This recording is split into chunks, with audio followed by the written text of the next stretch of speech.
नमस्कार साथियों। प्राचीन भारत की जो श्रृंखला चल रही इतिहास की, उसमें आज हम महाजनपदों के बारे में चर्चा करेंगे। इससे पहले हम लोगों ने जैन धर्म के बारे में पढ़ा था, डिटेल से पढ़ा था। और जिन भी साथियों ने अभी तक वो वीडियो नहीं देखे हैं तो जाके चैनल पर देख सकते हैं, प्ले लिस्ट उनकी बना दी गई है, तो आप जाके देख सकते हैं। तो आज हम महाजनपद के बारे में पढ़ेंगे डिटेल से। एक एक जनपदों के बारे में क्या क्या जानकारियाँ दी गई हैं उनके बारे में पढ़ेंगे। चलिए प्रारंभ करते हैं। जो भी साथी इस चैनल पर नए हो तो चैनल को सब्सक्राइब जरूर कर लें, जिससे आने वाला वीडियो को आपको प्राप्त हो जाए। तो प्रारंभ करते हैं महाजनपद। तो महाजनपद जो है एक्चुअल, इनका उल्लेख कहाँ पर मिलता है कि महाजनपद थे भारतवर्ष में, तो इनका उल्लेख कहाँ कहाँ मिलता है। जैसे एक बौद्ध ग्रंथ है अगुंतर निकाय, तो अगुत्तर निकाय में ये बौद्ध धर्म का ग्रंथ है, इसमें 16 महाजनपदों का उल्लेख मिलता है। एक जैन ग्रंथ है भगवती सूत्र, जैन धर्म का ग्रंथ है, इसमें भी 16 महाजनपदों का उल्लेख मिलता है। एक जो बुद्धिस्ट इंडिया बुक है, ये किसकी है, रिच डेविड्स की बुक है, इसमें भी 16 महाजनपदों के बारे में बताया गया है। शिलप्पयुद्धीकारम तमिल ग्रंथ है, शिलप्पयुद्धीकारम तमिल जो ग्रंथ है, इसमें 3 महाजनपदों के उल्लेख मिलते हैं। एक अवंती, मगध और वत्स। ये एग्जाम में पूछा गया है कि शिलप्पयुद्धीकारम जो तमिल ग्रंथ है, इसमें किन किन महाजनपदों का उल्लेख मिलता है, तो आपका अवंती है, मगध है और वत्स है। अथर्ववेद में हमें 2, जो हमने अथर्ववेद पढ़ा था, तो इसमें 2 महाजनपदों का उल्लेख मिलता है, एक अंग है और दूसरा मगध है। तो अंग और मगध का जो हमें महाजनपदों का उल्लेख मिलता है किससे, अथर्ववेद से। अब हम एक एक महाजनपदों के बारे में बारीक से चर्चा करेंगे। अब ये देख लेते हैं कि महा जो जनपद हैं, इनका विस्तार अगर उत्तर में देखें तो कौन सा महाजनपद है, कंबोज है, जिसकी राजधानी क्या है, हाटक है। अभी हम चर्चा करेंगे आगे चल के एक एक महाजनपद। पश्चिम में आपका अवंती है, पूर्व में आप अंग है जिसकी राजधानी चंपा है, और अस्मक दक्षिण में स्थान है। तो ये सीमाएं हैं महाजनपदों की। उत्तर में कौन है, पूर्व में कौन है, पश्चिम में कौन है और दक्षिण में कौन है। तो एक एक जनपदों के बारे में हम बात कर लेते हैं, चर्चा कर लेते हैं डिटेल से।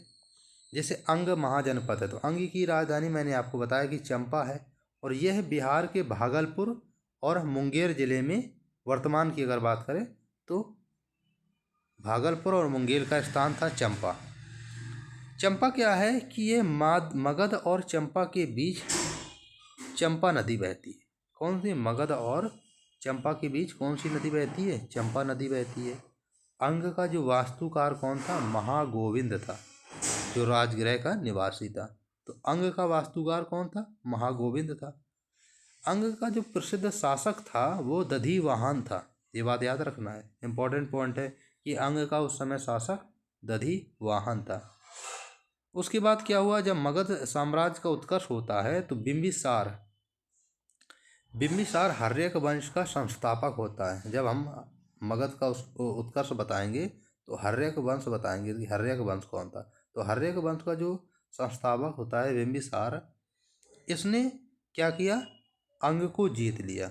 अंग का उस समय शासक था ब्रह्मदत्त, ब्रह्मदत्त को हराकर अंग महाजनपद को जीत लिया था। ठीक है, बिंबिसार ने। तो हम जब हर्यक वंश बताएंगे तो आपको बिंबिसार के बारे में बताएंगे। इसकी कई पत्नियां थीं, जैसे महाकोशला थी, क्षेमा थी, चेलना थी। तो ये पत्नियां थीं, साम्राज्य विस्तार किया था इसने वैवाहिक विवाह करके। तो हम जब मगध उत्कर्ष बताएंगे आपको, तब फिर आपको हर्यक वंश के बारे में बताएंगे। ठीक है। दूसरा जो महाजनपद था काशी था। यह जो काशी था दूसरा महाजनपद, यह वरुणा और 80 नदियों के बीच स्थित स्थान था।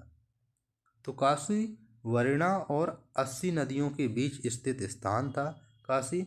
और काशी के जो संस्थापक थे वो दिवोदास थे। कौन थे, दिवोदास काशी के संस्थापक थे। शक्तिशाली शासक अगर काशी को देखें तो ब्रह्मदत्त यहाँ के शक्तिशाली शासक थे। संगीत की शिक्षा यहाँ पर दी जाती थी और वस्त्र उद्योग के लिए प्रसिद्ध था काशी। ठीक है, तो काशी जनपद जो था वो महाजनपद वस्त्र उद्योग और संगीत की शिक्षा के लिए प्रसिद्ध था। ठीक है, तो दूसरा महाजनपद आपका काशी हो गया। तीसरा जो महाजनपद है आपका वो कोसल है, कोसल महाजनपद है, और इसकी जो अब स्थिति है वो अयोध्या है। राजधानियाँ इसकी दो थी कोसल की, एक उत्तरी राजधानी जिसको हम श्रावस्ती कहते हैं और दक्षिणी राजधानी को कुशवती के नाम से जानते हैं। श्रावस्ती को सहित महत भी कहते हैं। श्रावस्ती का जो आकार था वो अर्धचंद्राकार था और यह राप्ती नदी के किनारे बसा था श्रावस्ती। और दक्षिण राजधानी मैंने बताया कि कुशावती कोसल की राजधानी थी दक्षिण। प्रतापी शासक अगर कोसल की बात करें तो प्रसेनजित यहाँ का प्रतापी शासक था। तो प्रतापी शासक यहाँ का क्या था? प्रसेनजित था। प्रसेनजित ने अपनी जो बहन महाकोसला का विवाह मगध के शासक बिंबिसार से किया था। मैंने आपको बताया था कि मगध का जो संस्थापक था वो क्या था? हर्यक वंश का जो शासक था, हर्यक वंश का संस्थापक था वो बिंबिसार था।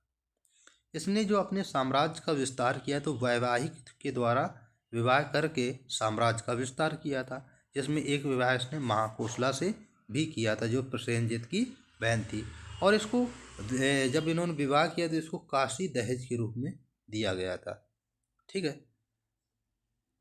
अगला पॉइंट क्या है कि इसने अपनी पुत्री वाजिरा का विवाह मगध शासक अजात शत्रु से किया था। तो मैंने जैसे कि बताया कि विवाह के द्वारा इसने साम्राज्य का विस्तार किया था। तो बिंबिसार ने अपनी जो पुत्री का विवाह किया था वाजिरा इसकी पुत्री थी बिंबिसार का, अजात शत्रु से किया जो मगध का शासक था। तो ये कोसल महाजनपद के बारे में था। कोसल की जो अवस्थिति है वो कहाँ है? अयोध्या। अब अगले महाजनपद की बात करेंगे तो अगला महाजनपद चेदी महाजनपद है, जिसकी राजधानी क्या? शक्तिमती या सोथिवती था। ये बुंदेलखंड का जो क्षेत्र था चेदी महाजनपद आधुनिक की बात करें तो इसकी राजधानी शक्तिमती या सोथिवती था। अगला जनपद जो है महाजनपद वो वत्स महाजनपद है। वत्स महाजनपद की राजधानी क्या थी? कौशाम्बी इसकी राजधानी थी। कौशाम्बी क्या था? यमुना नदी के तट पर स्थित था कौशाम्बी, जो वत्स की राजधानी थी। बुद्ध के समय अगर हम बात करें यहाँ का शासक कौन था? यहाँ का जो शासक था पैरव वंशी उदयन था। जो कौन था? उदयन था यहाँ पर। तो बुद्ध के समय वत्स का शासक कौन था? उदयन था। ठीक है, उदयन को अवंती के शासक प्रग्योत ने बंदी बना लिया था। उदयन को जो अवंती के शासक थे प्रग्योत ने बंदी बना लिया था। जब हम पढ़ेंगे तो इसके बारे में और डिटेल से पढ़ेंगे। ठीक है, एक कुरु महाजनपद था। कुरु महाजनपद की जो राजधानी क्या थी? इंद्रप्रस्थ थी। तो कुरु महाजनपद की राजधानी इंद्रप्रस्थ थी। ये क्षेत्र मेरठ, दिल्ली, थानेश्वर के आसपास का क्षेत्र था कुरु महाजनपद। इसकी राजधानी इंद्रप्रस्थ थी। बुद्ध के समय यहाँ का शासक कौरव्य था कुरु जनपद का। हस्तिनापुर नगर इसी क्षेत्र में पड़ता है कुरु महाजनपद। ठीक है, अगला महाजनपद है ये पांचाल महाजनपद है। ये रोहिलखंड के क्षेत्र में पड़ता है। बरेली, बदायूं और फर्रुखाबाद में ये आपका पांचाल महाजनपद पड़ता है। पांचाल जनपद की दो राजधानियाँ थी, एक उत्तरी राजधानी और दूसरी दक्षिणी राजधानी। उत्तरी जो राजधानी थी अहिछत्र और दक्षिणी राजधानी काम्पिल्य थी। उत्तरी राजधानी को अहिछत्र और दक्षिण की राजधानी को काम्पिल्य कहते हैं। नोट पॉइंट में क्या है कि कान्यकुंज नगर जिसे वर्तमान में कन्नौज के नाम से जाना जाता है इसी महाजनपद का भाग था। यानी कन्नौज किसका? पांचाल का भाग था। अगला महाजनपद आठवां जो महाजनपद है मत्स्य महाजनपद है, जिसकी राजधानी क्या थी? विराट नगर थी मत्स्य महाजन की। आधुनिक जयपुर का जो क्षेत्र है राजस्थान का वो मत्स्य महाजनपद का भाग था। ठीक है, तो मत्स्य महाजनपद की राजधानी क्या थी? विराट नगर। अगला जो महाजनपद है नौवां वो है सूरसेन महाजनपद। मथुरा महाजनपद है, इसकी राजधानी सूरसेन हुआ करती थी। यह यमुना नदी के तट पर था और देवकी पुत्र कृष्ण का जन्म मथुरा में हुआ था। ठीक है, तो सूरसेन किसकी राजधानी थी? मथुरा की राजधानी थी। मथुरा महाजनपद उस समय हुआ करता था। अस्मक अस्मक महाजनपद ये कहाँ पड़ता था? महाराष्ट्र में स्थित था। आज की वर्तमान में देखें, दक्षिण भारत में एकमात्र महाजनपद है, ये पूछा जाता है कि अस्मक दक्षिण भारत में स्थित एकमात्र महाजनपद था। इसकी राजधानी को हम पोतन या पोटली के नाम से जानते हैं, या पैठन भी बोलते थे इसको, पैठन। तो पैठन किसकी राजधानी थी? तो अस्मक की राजधानी थी। 11वां जो महाजनपद था वो था अवंती महाजनपद, जिसकी राजधानी क्या थी? उज्जैन। उत्तरी महाजनपद की राजधानी थी और दक्षिण की क्या थी? माहिष्मति। तो अवंती महाजनपद इम्पोर्टेंट है। इसकी दो राजधानियाँ थी, एक तो उत्तर में उज्जैनी और दक्षिण में माहिष्मति।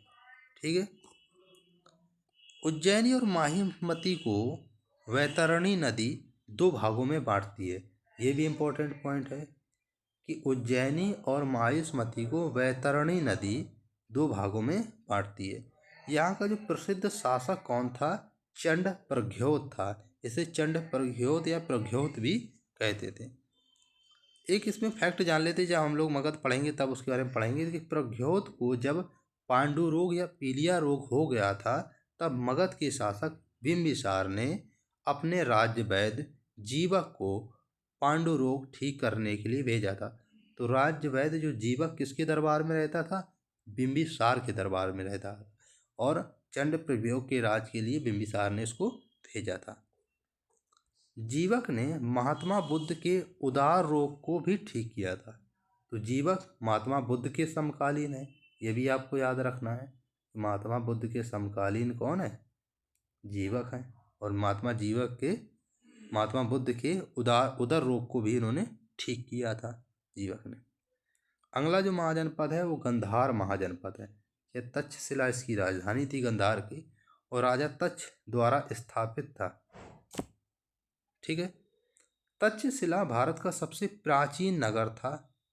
तक्षशिला, यहाँ पर तलवार, घुड़सवारी और तर्कशास्त्र की शिक्षा दी जाती थी। कहाँ पर? तक्षशिला में। कौटिल्य हुए, चाणक्य या विष्णुगुप्त, तीनों एक ही नाम है, आचार्य थे तक्षशिला के। इसे भारत का मैकियावेली भी कहा जाता है। कौटिल्य को भारत का मैकियावेली कहा जाता है।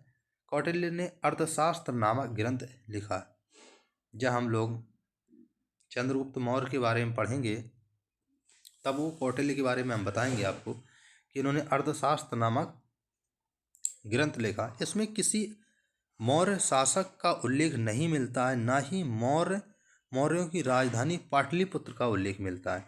ये इंपॉर्टेंट पॉइंट है कि अर्थशास्त्र में आपका मौर्य शासकों का उल्लेख नहीं मिलता है और ना ही मौर्यों की राजधानी पाटलिपुत्र का उल्लेख मिलता है। चंद्रगुप्त मौर्य ने कहाँ पर? तक्षशिला में ही शिक्षा ग्रहण की थी।